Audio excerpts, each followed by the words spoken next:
जम्मू आ गए, दिल्ली आ गए, अलग अलग जगह पे आ गए। और अगर सरकार उनको कहेगी फिर से हम मेरी बात समझ गए? क्या सबके साथ मर्डर हो जाता है? क्या सारी बहुएं जला के मार दी जाती? Good evening, everyone. Welcome to the YouTube channel of Pahuja Law Academy. Hope every one of you is doing fine.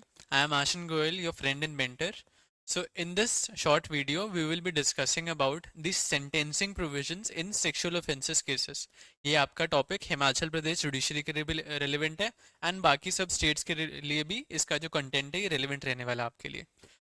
इसमें हम दो चीज़ें पढ़ेंगे कि जो सेक्सुअल ऑफेंसेस वाले केसेस होते हैं उसमें कोर्ट की अप्रोच क्या रहती है सेंटेंसिंग के लिए. सबसे पहले हम समझेंगे जो सेंटेंसिंग की स्टेज आती है वो जब भी किसी भी ऑफेंस का ट्रायल होता है, ट्रायल के बाद कन्विक्शन होती है, कन्विक्शन के बाद आपकी सेंटेंसिंग की स्टेज आती है फर्स्ट ऑफ ऑल. सेकेंडली, अब जो सेक्सुअल ऑफेंसेस वाले केसेस हैं उनमें जो कोर्ट का एक व्यू पॉइंट होता है या अप्रोच होती है थोड़ी सी स्ट्रिक्टर साइड पे होती है कंपैरेटिवली, बिकॉज वहां पे कोर्ट को एक डेटरेंट सेट करना होता है. सेक्सुअल ऑफेंसेस सबसे बड़ी बात डिग्निटी ऑफ वुमेन के अगेंस्ट माने जाते हैं. आर्टिकल 21 का जो राइट होता है वुमेन के पास, फीमेल के पास या किसी के भी पास, उसके अगेंस्ट माने जाते हैं. इसलिए जो कोर्ट की अप्रोच होती है वो कंपैरेटिवली स्ट्रिक्टर साइड होती है एक डेटरेंट सेट करने के लिए. बिकॉज ऑब्वियसली जो लॉ की पनिशमेंट्स होती है उनका काम रिफॉर्मेशन या रेट्रीब्यूशन भी होता है, लेकिन इन केसेस में डेटरेंस वाला इशू थोड़ा सा ज़्यादा होता है.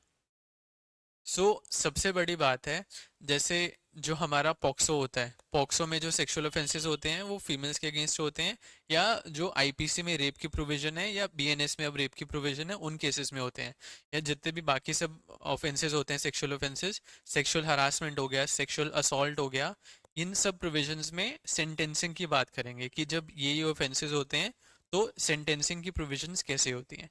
सबसे मेन बात जो सब्सटैंटिव प्रोविजंस होती हैं सेंटेंसिंग की आपके पास, पॉक्सो में डिफरेंट प्रोविजंस दी हुई हैं, आईपीसी में डिफरेंट प्रोविजंस थी, एंड सिमिलर लाइंस पे बीएनएस पे प्रोविजन है सेंटेंसिंग की कि इम्प्रिजनमेंट 20 ईयर्स तक होगी, 10 ईयर्स तक होगी, किसी केसेस में डेथ सेंटेंस भी होता है, लाइफ इम्प्रिजनमेंट भी होता है, ये सब होता है. अब कोर्ट की अप्रोच किन फैक्टर्स पे डिपेंड करती है.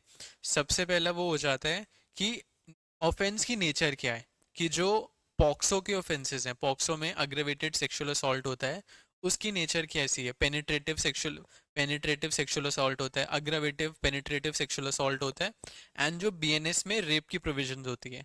यहाँ पे डिफरेंस क्या आता है, जो विक्टिम की एज होती है उस चीज का डिफरेंस आता है. जो पॉक्सो वाले केसेस होते हैं वहां पे कोर्ट एक स्ट्रिक्टर ओपिनियन और स्ट्रिक्टर अपनी अप्रोच लेके चलता है, एंड जो बीएनएस वाले केसेस होते हैं उसमें कंपैरेटिवली पॉक्सो वाले केसेस से थोड़ा लेस स्ट्रिक्ट अप्रोच कोर्ट ले लेता है. बिकॉज जहाँ पे विक्टिम्स की एज काफ़ी कम होती है, वो माइनर होते हैं, तो उन केसेस में सोसाइटी की नज़रों में वो वहाँ पे पनिशमेंट ज़्यादा होनी चाहिए, इसलिए कोर्ट की अप्रोच थोड़ी सी डिफरेंट होती है वहाँ पे. देन जो 16 ईयर्स से कम की वुमेन होती है उस पर अगर रेप होता है या सेक्सुअल असॉल्ट होता है, वहाँ पे मिनिमम 20 ईयर्स की पनिशमेंट दी हुई है आपको, and sexual assault on a child below 16 year, वहाँ पे भी आपको 20 ईयर्स से ज़्यादा की पनिशमेंट दी हुई है. अब जो फैक्टर्स हैं जो कोर्ट को मायने में रखने हैं while sentencing, first of all होता है जो एज ऑफ विक्टिम होती है, जो हमने अभी बात की पॉक्सो वाले केसेस और बीएनएस वाले केसेस में जो एज ऑफ विक्टिम होती है, तो यंगर विक्टिम्स जब होती हैं तो एक हार्शर पनिशमेंट्स दी जाती हैं कोर्ट की मदद, कोर्ट की थ्रू, फर्स्ट ऑफ ऑल.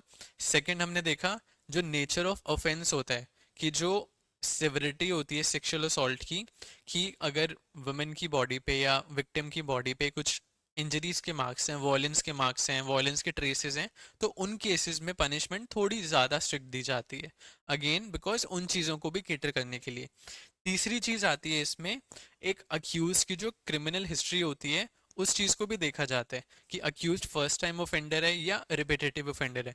जैसे आईपीसी में सेक्शन 376 ई होता था, तो उस केसेस में क्या होता था कि अगर एक जो अक्यूज्ड है, एक कन्विक्ट है, वो पहले रेप वाले केसेस में कन्विक्ट हो चुका है और वो रिपीट ऑफेंडर है, तो उन रिपीट ऑफेंडर्स के केसेस में अगर वो सेम पनिशमेंट करता है तो उसको लाइफ इम्प्रिजनमेंट तक की सजा भी मिलती थी 376 ए और इन सब प्रोविजंस में. सो जो प्रीवियस हिस्ट्री ऑफ अक्यूज है वो भी देखी जाती है यहाँ पे. अब इसके अलावा और क्या चीज़ें हो सकती हैं कि जो फाइन की प्रोविजंस होती हैं रेप वाले केसेस में या सेक्सुअल ऑफेंसेस वाले केसेस में, कोर्ट उनको भी वहाँ पे पनिशमेंट दे सकता है। एंड इंपॉर्टेंट चीज इसमें क्या होती है, जो लाइफ इम्प्रिजनमेंट होती है वो 14 ईयर्स तक सीमित नहीं होती है। लाइफ इम्प्रिजनमेंट इन केसेस में हमेशा होता है till the offenders natural life.